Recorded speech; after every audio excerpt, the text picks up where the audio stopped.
Everyone and welcome to ओरीडर्स company. आज की वीडियो में हम बात करने वाले हैं the art of saying no के बारे में। ना बोलने की कला क्या होती है, ना बोलने के लिए क्या सच में कोई टेक्निक होता है या कोई चीज मतलब ऐसी है जो हम सीख सकते हैं to refuse any proposal. Let me tell you guys, yes it is there, और ये बहुत ज़्यादा इंपॉर्टेंट है कम्युनिकेशन स्किल्स में। आप अपना खुद का एग्जाम्पल लीजिए। आपको अगर आपका कोई फ्रेंड कहीं बुलाता है या किसी चीज़ के लिए रिक्वेस्ट करता है, या आपके कोलीग्स कोई ऑफिस में जो आपको किसी चीज़ के लिए रिक्वेस्ट करते हैं, आपके लिए कितना मुश्किल हो जाता है ना बोलना। आपके लिए कितना मुश्किल हो जाता है अपनी फैमिली को ना बोलना जब आपको अपने काम के लिए थोड़ा एक्स्ट्रा टाइम चाहिए। Getting it? सेम चीज़ें होती हैं हर इंसान के साथ। हर किसी को किसी भी चीज़ के लिए मना करने में बहुत ज़्यादा बर्डन फील होता है। व्हाई इट हैपेंस, क्यों होता है ऐसा, आई विल टेल यू। कैसे हम उससे डील कर सकते हैं ये भी मैं आपको बताऊंगा, और क्या क्या इम्पैक्ट आता है हमारे लाइफ्स पे अगर हम ना नहीं कहते हैं, मैं वो भी बताऊंगा। आज 3 चीजें डिस्कस करने वाले हैं। Why it is so difficult to say no, what impact it gives on your life when you don't say no to anything. Third, how you can say no to any proposal that you don't want.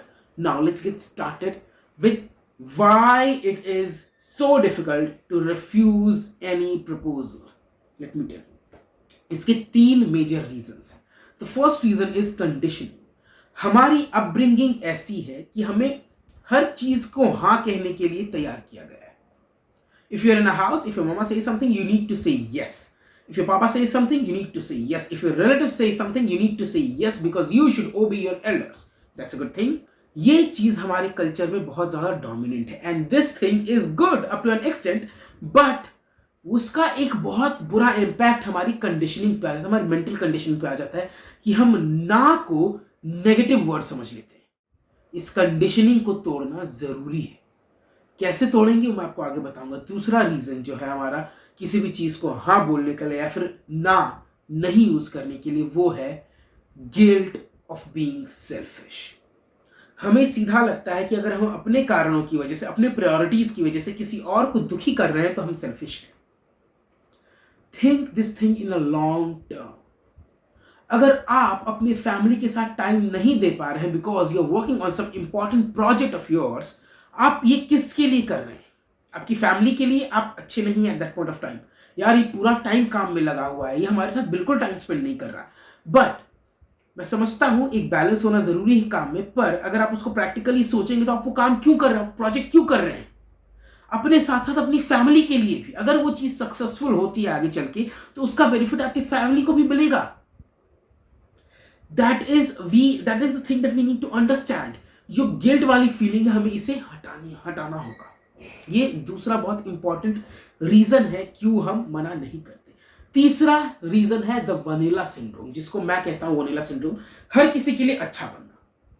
C, it is not possible that you can be good for everyone. There is a quote written by me only, I wrote it 2-3 years back, that being good is a paradox, so you can just be ethical and live freely.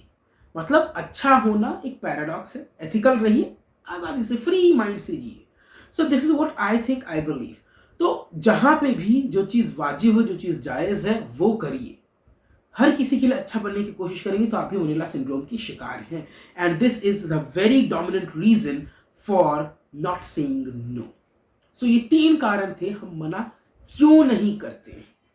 ठीक है, अब आते हैं कि उसका impact क्या क्या होता है। जब भी हम मना नहीं करते ना किसी भी चीज के लिए, सबसे पहला इम्पैक्ट, हम अपने काम का लॉस करते हैं। Loss of your own prioritised work. आपका खुद का जो प्रायोरिटाइज्ड वर्क था, आपने उसका लॉस किया है। 1 घंटा भी किसी और के लिए दिया, वो लॉस है आपका।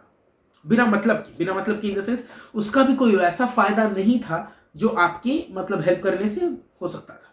कोई इंपॉर्टेंट चीज है सामने वाले की, कोई बहुत अच्छी चीज है जिसमें उसको ग्रो करना है, उसकी बहुत ज्यादा हेल्प हो सकती है, डेफिनेटली करिए। भी मैं बताऊंगा आगे आने वाले कुछ मिनट्स में।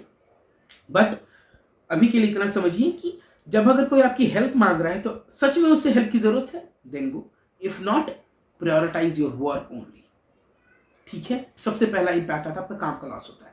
Second impact is productivity guilt. ये एक चेन है। आपके काम का लॉस होगा तो फिर आपको प्रोडक्टिविटी गिल्ट होगी। आप पूरा दिन अच्छा काम करके आएंगे अपने दोस्त के लिए, अपने रिश्तेदार के लिए, अपने फ्रेंड्स एंड फैमिली के लिए, बट जब आप वापस आओगे घर तो आप अपना अगर डायरी लिखते हैं वो चेक करेंगे या फिर अपने टास्क लिस्ट के ऊपर देखेंगे तो आपको एक प्रोडक्टिविटी गिल्ट फील होगा कि यार मुझे ये काम करने से मैं नहीं कर पाया। दूसरा रीजन और दूसरा इम्पैक्ट और ये दूसरा इम्पैक्ट सीधा लीड करता है आपकी एंजाइटी को। हम एंशियस हो जाते हैं, बहुत ज़्यादा अजीब सा धड़कन सी फील होने लगती है, यार ये काम नहीं किया, डीमोटिवेट हो जाते हैं। वो क्या लीड करता है, वो एडिक्शन की तरफ लीड करता है। एडिक्शन का मतलब यहाँ पे सिर्फ नशा नहीं है, एडिक्शन का मतलब फ़ोन का भी एडिक्शन होता है, एडिक्शन का मतलब इंस्टाग्राम का, यूट्यूब का, सोशल मीडिया, हर तरीके का एडिक्शन। किसी से फ़ोन पे बात करना ये भी एडिक्शन ही है। तो आपको उस एडिक्शन तक पहुंचाने में आपका मना ना करना एक बहुत बड़ा रोल प्ले करता है। ये समझना जरूरी है। इम्पैक्ट ऐसे आता है हम किसी चीज़ के लिए अगर मना नहीं करते हैं तो। ये दूसरा इंपॉर्टेंट पॉइंट था। अब तीसरे पॉइंट पे आते हैं, कैसे करें, how we should say no so that it doesn't hurt the other person and keeps my image positive. अब इसको समझते हैं। सबसे पहली चीज आपको दिमाग में रखनी है कि अगर आप किसी चीज के लिए मना कर रहे हैं तो ये भूल जाइए कि आप पॉजिटिव इंसान रहेंगे all the time, for that moment at least. उस मोमेंट के लिए तो आप उतने पॉजिटिव नहीं रहे। फैक्ट यही है। अब नेक्स्ट स्टेप पे बढ़ते हैं। नेक्स्ट स्टेप इसका ये है कि जब भी अगर आपको कोई किसी चीज़ के लिए ऑफर करे, जैसे मैंने अपने दोस्त वाला एग्जांपल दिया, अगर मेरा दोस्त मुझे बुला रहा है कि यार मेरा कल मुझे अपना डीएल बनवाने जाना है, बहुत इंपॉर्टेंट है मेरे लिए, साथ चल, मैं अगर उसके साथ जाता हूं तो उसका कोई इंपॉर्टेंट हेल्प होगा नहीं होगा इसकी गारंटी नहीं है, बट मेरा काम लॉस होगा इसकी गारंटी है। सो मैं क्या करूंगा, मैं अपने दोस्त से पोलाइटली अपनी कमिटमेंट्स के बारे में बताऊंगा। First, being polite and telling about your commitments. मैं बोलूंगा कि मेरा एक बहुत इंपॉर्टेंट मीटिंग है, जो कि जेन्युइनली है, अगर नहीं है तो डोंट डू दैट।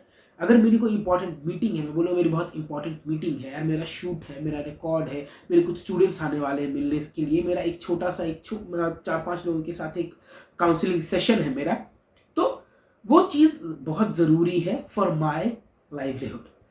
तो being a friend the person would easily से कोई बात नहीं, बताओ मैं मैनेज कर लूँगा। This is the human psychology, the human nature. अगर आप अपने कमिटमेंट्स के बारे में बताते हैं ना तो लोग उसकी रिस्पेक्ट रखते हैं और बोलते हैं कोई बात नहीं, अपना काम करो। इससे आपकी इमेज भी पॉजिटिव रह जाती है एक हद तक, और आपके लिए एक इनडायरेक्ट रिस्पेक्ट भी आता है सामने वाले के मन में, जो कि लॉन्ग टर्म में इंपैक्ट डालेगा। अभी के लिए इतना समझिए कि आप इजिली मना कर सकते हैं अपने कमिटमेंट्स को शो करके। दूसरा जो बहुत अच्छा तरीका है किसी भी चीज़ के लिए मना करने का, वो है अपने वैल्यूज को बताना। कितनी चीज़ें ऐसी होती हैं जहां पे आप लोगों का साथ देना आपकी वैल्यू के अगेंस्ट है। जैसे कि अगर कोई एग्जांपल दे आपको कि चलो पार्टी करने चल रहे हैं, फ्राइडे ईव है यार, पार्टी करने चल रहे हैं और हम ड्रिंक्स लेंगे, हम बहुत ज़्यादा डांस करेंगे, मज़ा आएगा, पब में बहुत सारी चीज़ें होंगी देखने के लिए, ऑल दो स्टफ। आप वहाँ पे सीधा मना कर सकते हैं कि नो यार, I don't like going to pubs, मैं ड्रिंक्स नहीं लेता, मुझे ऐसी पार्टीज पसंद नहीं है। That's it. आपका एक कोर वैल्यू है, आपकी खुद की एक सोच है जो कि कहती है कि मुझे ये चीज़ें पसंद नहीं है, तो लोग आपको फोर्स नहीं करेंगे। कर सकते हैं बट ज़्यादा चांसेस है, एक दो बार अगर आपने मना कर दिया इसी तरीके से, तो फोर्स नहीं करेंगे और आपकी इमेज भी नेगेटिव नहीं होगी, रादर पॉजिटिव होगी इन द लॉन्ग रन, कि आप ड्रिंक्स नहीं लेते, आप नेगेटिव चीज़ों के साथ नहीं एसोसिएट कर पाते। So it's good, be in your own zone, they are also in your zone, in their own zone, but जब आप लोग एक कॉमन प्लेटफॉर्म पे हैं तब आप अच्छे दोस्त हैं। That happens actually. अब जो एक और तरीका है, ये तरीका वो है जो बहुत प्रैक्टिकल है, हम सब यूज करते हैं, विलिंगली अनविलिंगली, जैसे मैंने पहले भी कहा था। ये है एक अच्छा लॉजिकल और इमोशनल रीजन देना। Whenever you have to say no to anything, आपका इमोशनल और लॉजिकल रीजन अगर स्ट्रांग है, you can easily say no. ये चीज हम सब लोग यूज कर रहे हैं, सिर्फ प्रैक्टिकली इसको समझना जरूरी हो जाता है कई बार, ताकि नेक्स्ट जब भी हम इसे यूज करें तो अच्छे तरीके से यूज कर पाए। Now at the end I want to say only one thing, whenever you are giving any reason, anything, just keep in your mind, सामने वाले के लिए वो एक्सक्यूज है, ठीक है, और वो एक्सक्यूज रहने दीजिए, उसके ऊपर बॉदर करने की जरूरत नहीं है। करना क्या है, आपको सिर्फ वो चीजें जेन्युइन होनी चाहिए, फेक चीजें मत बनाइए। डोंट से लाइक यार मैं बहुत बिजी हूँ, मुझे तो बहुत ज़्यादा काम है, मैं तो बिल्कुल नहीं आ सकता। नहीं, अगर जेन्युइन है तो ही वो रीजन पुट ऑन करिए लॉजिकल और इमोशनल वाला। ना वन मोर थिंग, हमेशा ना कहना भी जरूरी नहीं है, हमेशा ना कहना भी जरूरी नहीं है। आप देखिए ना कहने के लिए ना आपको अपना कॉस्ट और बेनिफिट रेशियो होता है, बहुत इजी चीज समझने के लिए। आपका अपॉर्चुनिटी कॉस्ट क्या आ रहा है, अगर आप अपने दोस्त की हेल्प कर रहे हैं तो उसके हेल्प करने में आपके काम का क्या नुकसान हो रहा है। अगर वो काम का नुकसान कवर करने जितना है, वो काम का नुकसान आपके लिए इतना नुकसानदायक नहीं है कि आपको बहुत ज्यादा मेहनत लगेगी यार आप डिस्टर्ब हो जाओगे, वैसा नहीं है तो आप हेल्प करिए। बिकॉज अनटिल अनलेस आप किसी की हेल्प करेंगे कोई आपकी हेल्प भी नहीं करेगा। So if you have to be in this society, if you have to be a part of this whole global village, you need to do help of people. आपको हेल्प करनी है, definitely करनी है, but एक हद तक जहां से आपका नुकसान नहीं हो रहा है। I hope you understood this. If yes, अगर ये किसी भी वैल्यू के लायक लगा आपको कंटेंट तो प्लीज लाइक बटन दबाइएगा। जानता हूँ वीडियो थोड़ा लंबा हो गया, प्लीज जो भी लोग यहाँ तक रुके हैं बहुत बहुत धन्यवाद उनका। और सब्सक्राइब करिए चैनल को, शेयर करिए इस वीडियो को व्हाट्सएप पे ताकि ज्यादा से ज्यादा लोगों को ये चीज पता चल सके। This is a very important thing that I want to convey कि कम्युनिकेशन स्किल्स के अंदर एक ऐसा एस्पेक्ट है जो कि फील सब कोई कर रहे हैं, इस्तेमाल भी कहीं ना कहीं कर रहे हैं, पर उसको समझ नहीं पा रहे हैं। तो जितना आप शेयर करेंगे उतना हेल्प होगा लोगों को समझने में और उतना ही अच्छा रहेगा मेरे लिए भी। Thank you so much. Thank you for being such a support to me. Bye bye. See you in the next video.